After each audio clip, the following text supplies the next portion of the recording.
Hey guys and gals, what's up? I want to do a quick video here on how to do a Snell knot. So a Snell knot is a knot you're going to tie when you're using braid fishing line, like this 40-pound I have here.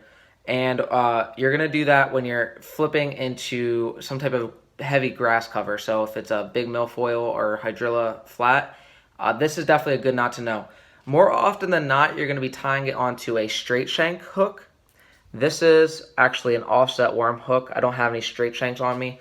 And the rest of them are basically I use EWGs for most of my get-ups. So this is the closest thing I got, which is an offset worm, at least right now.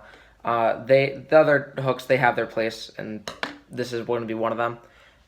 But I just don't use them that frequently, so I'm out right now because I've lost them all, and I haven't replaced it. So anyways, like I said, you're going to be doing this on braided fishing line. So I have my braid line here. I already have my bullet weight on the line. What you're gonna do is take your tag end here, and you're gonna want to put it through the eye hole of your hook, so it's going in like the same side that your point's on. So you want to go in through that exact same side. Let me get this line out of your way.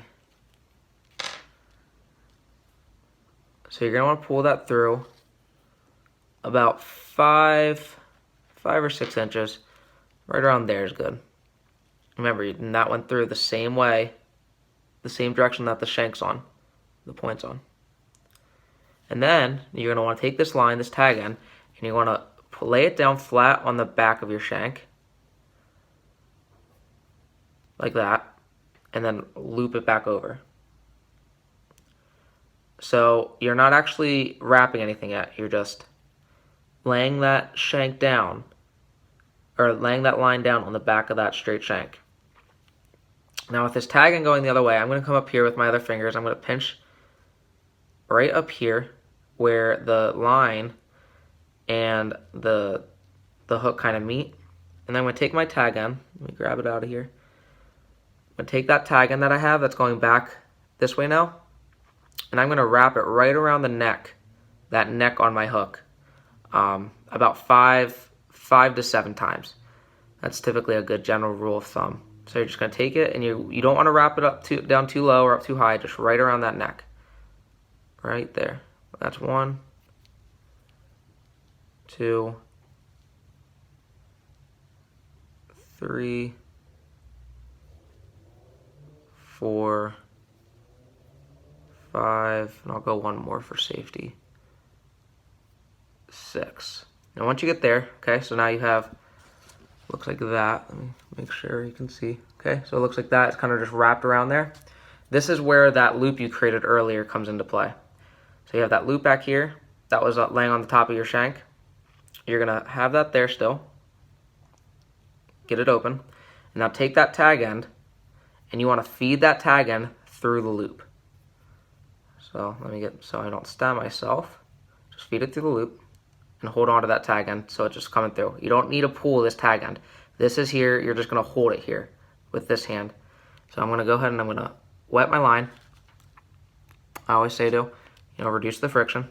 And then back at the main line, this other side that's going back into my Apex Pro reel down there, I'm going to pull that end and let it cinch up that way.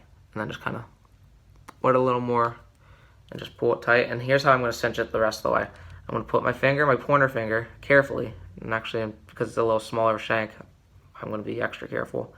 And I'm going to kind of hold on there, and then the back of this main line, that's where I'm really going to pull it down and cinch it.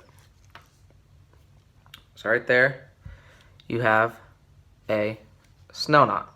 Now this tag end, like any other knot, I'm just going to take it, and you're just going to snip it down tightly to the hook. Try not to cut myself. There we go. So voila, a Snell knot. So the perk of the Snell knot, when you're flipping in, and a fish comes up, you have your soft plastic on there, whatever it is, whether it be a brush hog or beaver, a Senko, whatever it is, you're throwing it down there. And the way that, and you just actually could see it there, the way that this knot is now lying there and this the eyelet, how it's more open than it would be if you had a Palomar knot on top there. When that pressure gets on there and that fish comes on, latches on, and you go to set the hook, and so everything comes together, you can see it. That hook goes straight up.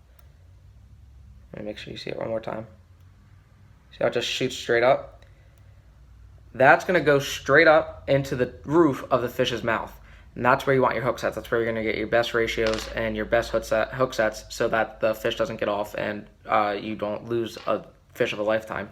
Snell knot is not always going to work. It's not always the knot of choice. More often than not, you're going to want a Palomar knot. But this is when you're flipping that soft plastic into that heavy covering, into that heavy grass mat. That's when you want, on your braid, you want a Snell knot. Just the way it is, the way it sits on there and the way the physics works with it. That going up is really going to increase your hook sets and increase your ratio, so you lose less fish and you have less worrisome moments when you see that fish is barely hooked. Definitely go practice the Snell knot.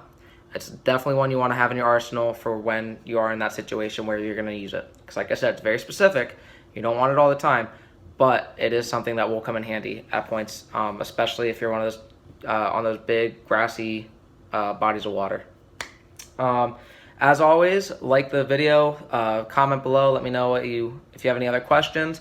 Subscribe to my page, go to Instagram, check me out on there at Tim Rundle Fishing, Twitter and Periscope at Rundle Fishing. Go check out my sponsors, ardentoutdoors.com, ardentreels.com.